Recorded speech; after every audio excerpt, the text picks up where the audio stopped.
Hello dear friends, तो मैं हूं आरती। संस्कृति पीसीएस यूट्यूब चैनल पे आप सभी का स्वागत है। मैं हाजिर हूं एक नए विषय को लेकर के। आज हम बात करने वाले अंतर्राष्ट्रीय महिला दिवस के बारे में। 8 मार्च को हर साल मनाते हैं। तो इस आर्टिकल के माध्यम से मैं आपको बहुत सारी कहानियां सुनाने वाली हूं कि क्यों मनाते हैं और 8 मार्च को ही क्यों मनाया जाता है, और क्या मनाना सच में इतना ज़रूरी है, और मनाने के फ़ायदे होते भी हैं या नहीं, और भारत में इसको लेकर के क्या क्या चीज़ें हैं, पूरी दुनिया में महिलाओं के साथ कहाँ पर क्या हो रहा है, ये सारा हम आपको पढ़ाने वाले हैं। वर्ल्ड वॉर 3 जैसी सिचुएशन है, और हमने एक चीज़ हमेशा से पढ़ी है, जब भी युद्ध जैसी संभावनाएं या युद्ध होता है तो सबसे ज़्यादा अगर कोई सफ़र करता है वो होता है महिलाएं, बच्चे और वहाँ के जीव जंतु, क्योंकि उन्हें नहीं पता होता है, मतलब महिलाओं को तो चलो छोड़ दीजिए, बच्चे और जीव जंतुओं को सच में नहीं पता होता है कि इस सिचुएशन से निकलना कैसा है। तो क्या लिखा हुआ है, अंतर्राष्ट्रीय महिला दिवस 2026 है, वैश्विक स्थिति, चुनौतियाँ और यहाँ पर समाधान, सब कुछ 1 बाय 1 कवर करने वाले हैं। क्या क्या चीज़ें कहाँ कहाँ पर होती हैं। तो क्या लिखा है, हर साल हम कब मनाते हैं? 8 मार्च को इंटरनेशनल वुमेन्स डे के रूप में सेलिब्रेट करते हैं। 2026 में कल मनाया जाएगा, संडे को। अंतर्राष्ट्रीय संगठनों की रिपोर्टों के अनुसार कई देशों में महिलाओं के अधिकारों को सीमित करने वाले कानून बहुत सारे हैं। संघर्ष क्षेत्रों में बढ़ती हुई हिंसा और आर्थिक सामाजिक असमानताएं गंभीर चुनौती बनती जा रही है। अगर इसको मैं तोड़ते हुए 1 बाय 1 कवर करूं तो आप देखिए अभी यूक्रेन में जो हो रहा है, और अगर हम बात करते हैं ईरान में, फ़िलिस्तीन में जो हुआ, इज़राइल में, और भी जहाँ जहाँ पर वॉर हो रहे हैं वहाँ पर महिलाओं को किन किन परिस्थितियों से गुजरना पड़ता होगा। और इनको सबको छोड़ दीजिए, अफगानिस्तान के बारे में बात करिए। फरवरी में ही उन्होंने फरमान जारी किया था कि अगर पति अपनी पत्नी को पीटे, हड्डियां नहीं टूटनी चाहिए और ना ही उसके मारने पीटने के निशान पड़ने चाहिए, तो उसको कोई समस्या नहीं है। और अगर मारने पीटने के बाद निशान पड़ भी जाते हैं तो उस व्यक्ति को 15 दिन की जेल होगी। अगर आप ध्यान से समझेंगे तो जानवरों को जानवरों से लड़ाने के लिए भी इससे ज़्यादा जेल हो जाती है, जितनी एक जो है महिला को अपने पति से पिटने के बाद सिर्फ पति को 15 दिन के लिए जेल भेजेंगे। तो अफगानिस्तान में तो हालत बहुत ख़राब है। और भी चीज़ें हैं जो बहुत महत्वपूर्ण है, और उन सबको मैं आपको 1 बाय 1 कवर कराने वाली हूँ। पहले बात करते हैं 2026 में जो हम इंटरनेशनल वुमेन्स डे सेलिब्रेट कर रहे हैं उसकी थीम क्या है। तो वैश्विक थीम रखी गई है अधिकार, समानता और कार्यवाही। तो एक सबसे इंटरेस्टिंग चीज मुझे यहाँ पे ये लगी कि अंतरराष्ट्रीय वुमेन्स डे ये सेलिब्रेट करने की चीज़ है, आपको समझ में आ रहा है। लेकिन इस बार बोला जा रहा है कि अब अगर हम दुनिया में क्या हो रहा है ये देखें तो ऐसा लगता है कि इस दिन हम सेलिब्रेट नहीं करते हैं। इस दिन हम बात करते हैं, चिंताओं को लेकर बात करते हैं कि क्या क्या चिंताएं हैं महिलाओं को लेकर के, जबकि हमें इस दिन खुश होना चाहिए। आज़ादी मिलने के बारे में या फ्रीडम मिलने को लेकर के जो है हमें खुशी जतानी चाहिए, लेकिन हम चिंतित होते हैं कि अरे महिलाओं के साथ यहाँ पे ये हो रहा है, महिलाओं के साथ रेप हो रहे हैं, महिलाओं के साथ घरेलू हिंसा, बाहर हिंसा, काम में असमानता, वेतन में असमानता, कानूनी अधिकार कम, कानून के समक्ष अधिकार कम। हम बात तो समानता की करते हैं, लेकिन अगर पुलिस प्रशासन तक पहुँचना हो तो हमें पता है कि एक अकेली महिला और एक अकेले पुरुष के पास कितना अधिकार होता है। ये मैं नहीं कह रही हूँ, रिपोर्ट्स बताती हैं कि न्याय तक पहुंच में आधी महिलाएं न्याय तक पहुंच ही नहीं पाती हैं। कानूनी व्यवस्था या न्याय को पाना या पुलिस प्रशासन के पास जाकर मदद मांगने में भी आधी से ज़्यादा महिलाएं ऐसी हैं जिनको उस चीज़ का लाभ नहीं मिलता है, और बहुत सारे फैक्टर्स यहाँ पर हैं। 2026 के लिए एक वैश्विक आह्वान दिया गया है जो महिलाओं के भविष्य पर केंद्रित है, जो कि खतरे में दिखाई दे रहा है। अधिकारों का सशक्तिकरण। तो सिर्फ अधिकार देने से कुछ नहीं होगा, उनको हमें सशक्त बनाना होगा। पूर्ण समानता सुनिश्चित करना, हर जगह समानता सुनिश्चित करने की बात की गई है। समाज के हर स्तर पर समानता सुनिश्चित की जाए। ठोस कार्यवाही करना, तो केवल वादों तक सीमित नहीं रहना है। हम देखते रहते हैं कि भारत में भी बेटी बचाओ बेटी पढ़ाओ करके कितनी चीज़ें चलती रहती है, लेकिन हर दिन जो है रेप वगैरह के केसेस, मोलेस्टेशन के केसेस, पता नहीं किस प्रकार के केसेस आते हैं। तो सिर्फ नारे देने से कुछ होता है क्या? नेक्स्ट बात करते हैं give to gain. Give to gain का मतलब यहाँ पर हो जाता है महिलाओं को सशक्तिकरण से वैश्विक प्रगति होगी। ये बोला जा रहा है कि अगर आप इनको कुछ देंगे तो आपको इनसे कुछ मिलेगा भी। और हम ये चीज़ हमेशा से बोलते आए हैं कि एक महिला एक घर को, एक परिवार को बहुत बेहतरीन कर सकती है। अगर एक छोटे से जो है चीज़ को अच्छा बना सकती है तो वो राष्ट्र के विकास में अगर पार्टिसिपेट करे तो किसी देश को कितना आगे तक लेके जा सकती है। अभियान का मूल मंत्र देखो, 2 चीज़ यहाँ पर हमारी हैं इस बार के वुमेन्स डे पर। अभियान का मूल मंत्र और सफलता के मुख्य स्तंभ क्या हो सकते हैं? मूल मंत्र है पहला, संसाधन और विकास। तो जब आप उनको संसाधन देंगे तभी वो विकास करके देंगे। जब एक पति कमा करके पैसा पत्नी के हाथ में रखता है तो वो उस मकान को घर बनाते हुए सुचारू रूप से चलाती है, जिसमें बच्चे भी खुश, मम्मी पापा भी खुश और फैमिली के मेंबर्स खुश रहते हैं, वैसे ही बोला जा रहा है। नेक्स्ट है समर्थन और अवसर। समर्थन अगर आप देंगे, अवसर देंगे, तभी तो व्यक्ति आगे बढ़ेगा, तो हमें ये देने की जरूरत है। नेक्स्ट बात करते हैं यहाँ पर मुख्य स्तंभ क्या है, तो अधिकार और समानता सबसे मोस्ट इंपॉर्टेंट है। उनको आपको बराबरी का अधिकार और बराबरी की समानता देने की जरूरत है। ठोस कार्यवाही और सहयोग जो है आपको हर स्तर पर महिलाओं को करने की जरूरत है। अब हम बात करते हैं अंतरराष्ट्रीय महिला दिवस जो हम मना रहे हैं, इसकी शुरुआत कहां से होती है?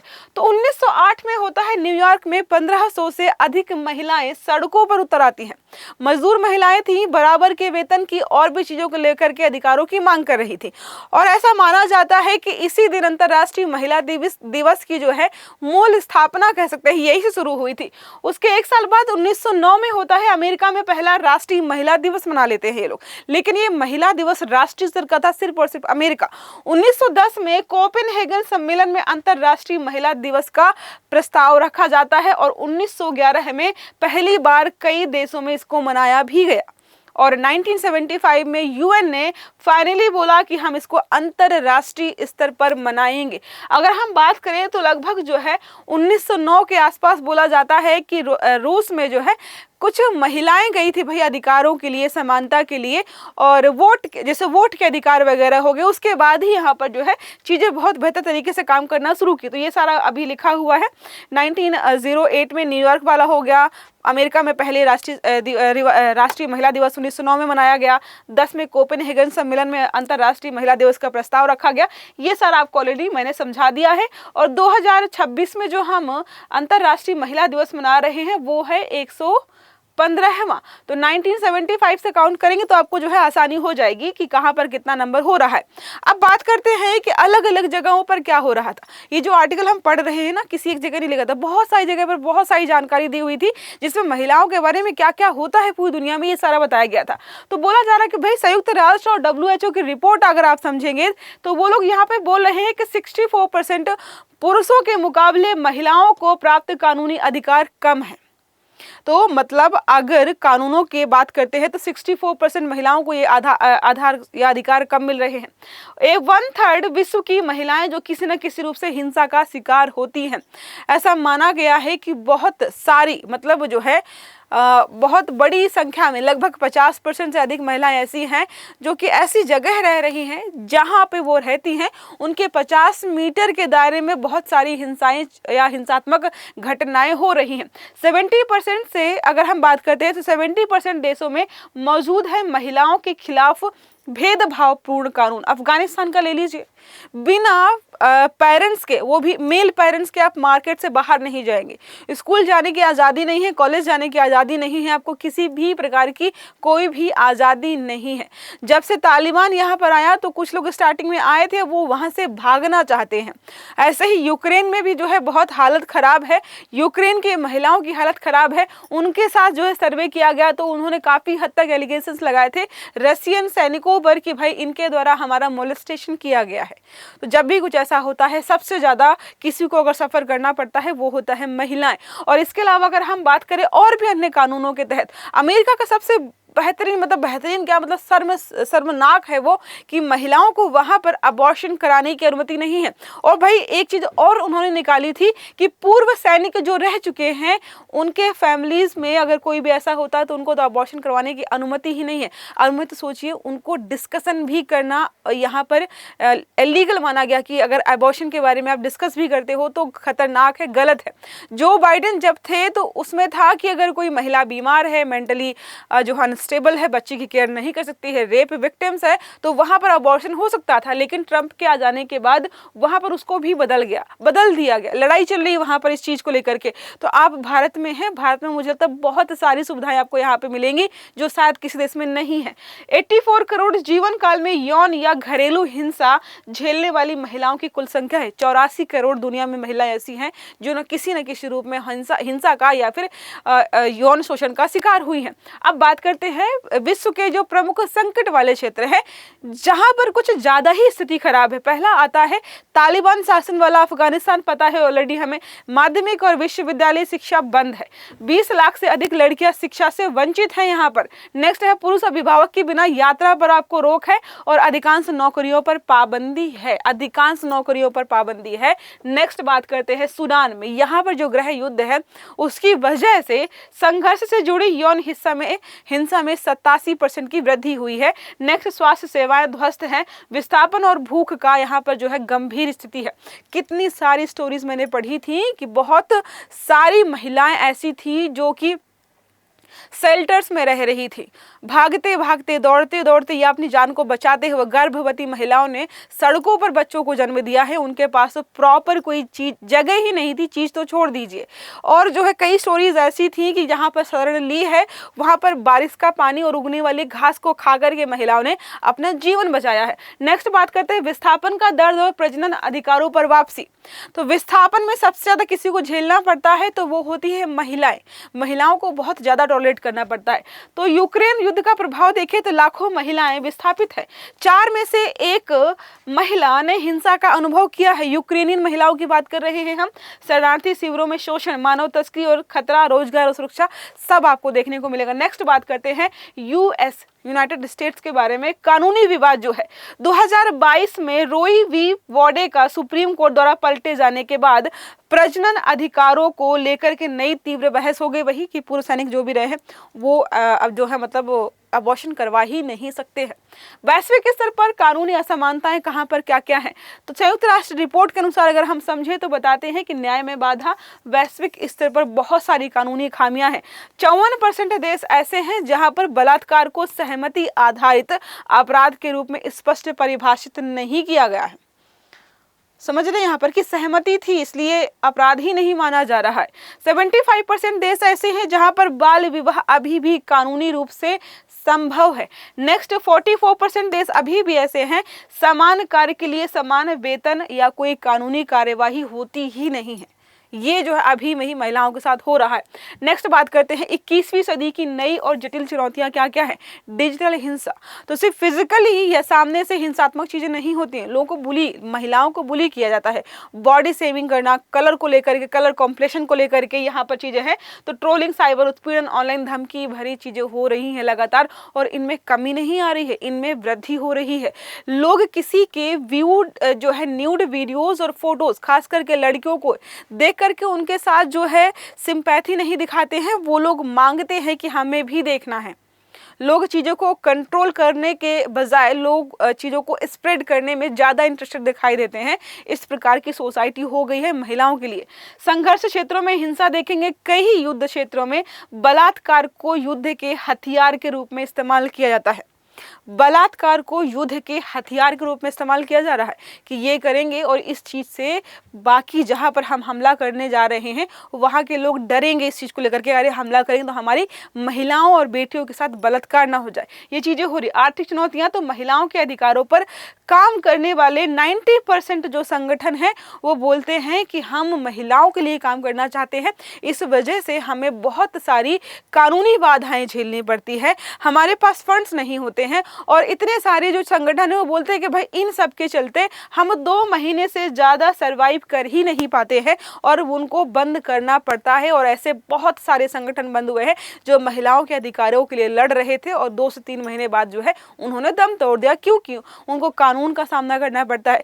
जो रिच होते हैं, जिनके पास पैसे हैं, कभी उन्होंने कोई शोषण किया है तो उनके खिलाफ लड़ने में तो इन संगठनों की हालत खराब हो जाती है। नेक्स्ट बात करते हैं सकारात्मक प्रगति, बदलाव की किरणें कहां पर आएंगी भाई। 87% देशों में घरेलू हिंसा विरोधी मजबूत कानून लागू हो चुके हैं। थोड़ा पॉजिटिव भी बढ़ लेते, इतना नेगेटिव हो गया है। 40+ देशों में पिछले 1 दशक में महिलाओं के लिए संवैधानिक सुरक्षा बढ़ाई गई है और बढ़ती भागीदारी तो शिक्षा और राजनीति और प्रतिनिधित्व के क्षेत्र में महिलाएं प्रगति भी करें। अफगानिस्तान को छोड़ दीजिए, वहां पे तो बहुत बुरी हालत है, लेकिन इसके अलावा पूरी दुनिया में महिलाएं आगे प्रोग्रेस कर भी रही हैं। सुनीता विलियम्स अगर स्पेस पे जाकर आ रही हैं वापस, तो जाहिर सी बात है चीजें बेहतर काम कर रही हैं।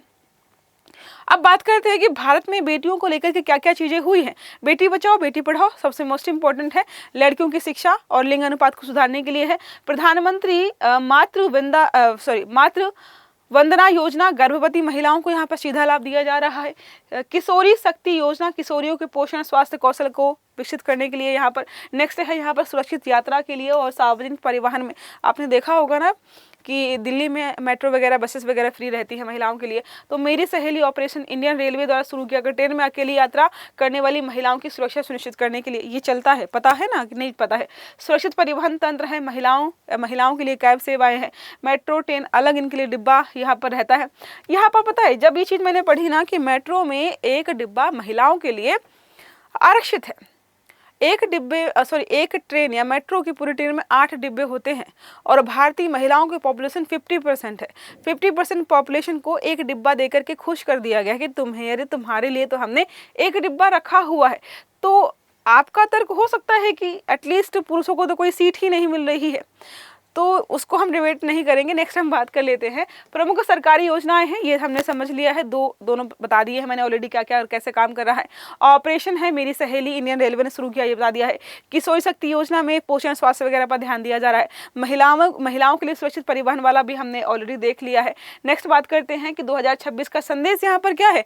गिव टू गेन हमने बताया है आपको, ज्ञान दीजिए, सफलता का समर्थन करना, साथ में सम्मान वेतन देना, इसके अलावा जो है संसाधन देना, अवसर देना, ये सारे देंगे तो महिलाओं का विकास होगा, साथ में समाज का भी और राष्ट्र का भी विकास होगा। अब हम बात करते हैं इस अभियान का मुख्य विचार क्या है, ये समझा ही दिया है 4-5 चीजें जो अभी फिलहाल में हमने पढ़ी हैं। बात करते हैं भविष्य की दिशा क्या होगी, तो भविष्य में हमें क्या करना चाहिए। 5 चीजें हैं। वैश्विक सहयोग की जरूरत है क्योंकि अकेले हम किसी चीज को शायद हासिल नहीं कर पाएंगे। लैंगिक समानता के प्रति सामाजिक जागरूकता की जरूरत है। हमारे समाज में महिलाओं के अधिकारों का हनन करते हुए आपको खुद ही महिलाएं दिख जाएंगी। ग्रामीण इलाकों में देखिए कि महिला ही महिला की दुश्मन है, तो अधिकारों की मांग पुरुषों से कर क्यों रहे हो, क्योंकि महिलाएं ही आपके अधिकारों का हनन कर रही हैं। नेक्स्ट है आर्थिक सशक्तिकरण। पैसा बहुत जरूरी है, इंडिपेंडेंट होना चाहिए। आपको कितना भी कलेसी और पता नहीं क्या क्या लोग बोले कि इंडिपेंडेंट हो गई है, ये वो होना चाहती हैं। आजकल की इंडिपेंडेंट, अभी सुना होगा ना, आजकल की इंडिपेंडेंट महिलाएं जो है बेशरम होती हैं या फिर जो है लोगों की वैल्यू नहीं करती हैं, परिवार को नहीं समझती है, संभाल नहीं पाती हैं। कोई बात नहीं, बोलने दीजिए, बट मुझे लगता है कि आपको इकोनॉमिकली इंडिपेंडेंट होना चाहिए। ये आपके फ्यूचर को सिक्योर करता है, क्योंकि समाज का, घर का, परिवार का कभी भी कुछ भी मूड हो सकता है। नेक्स्ट है शिक्षा और डिजिटल साक्षरता बहुत जरूरी है और मजबूत कानून ये होना चाहिए कि कोई व्यक्ति डरे किसी महिला के साथ किसी भी प्रकार का क्रियाकलाप करने से पहले। अंतर्राष्ट्रीय अब निष्कर्ष देखें तो अंतर्राष्ट्रीय जो महिला दिवस हमने बताया है, ये केवल उत्सव का दिन नहीं है, बल्कि समानता और न्याय के प्रति संघर्ष का प्रतीक है। तो मैंने वही स्टार्टिंग बताया था कि उत्सव नहीं, चिंता का विषय ज्यादा बनता जा रहा है, क्योंकि इस दिन हम बात ये नहीं करते कि चलो कैसे सेलिब्रेट करेंगे, बात करते हैं कि क्या क्या चीजें महिलाओं के लिए चिंतित करने वाली हैं। आई होप ये आर्टिकल आपको समझ में आया होगा और आप सभी महिलाओं को मेरे तरफ से हैप्पी नहीं बोलूंगी, इंटरनेशनल वुमेन्स डे की हार्दिक शुभकामनाएं। अच्छे से पढ़िएगा। अगर वीडियो अच्छा लगा है तो लाइक करना है, चैनल को सब्सक्राइब करना है। Have a good day, thank you.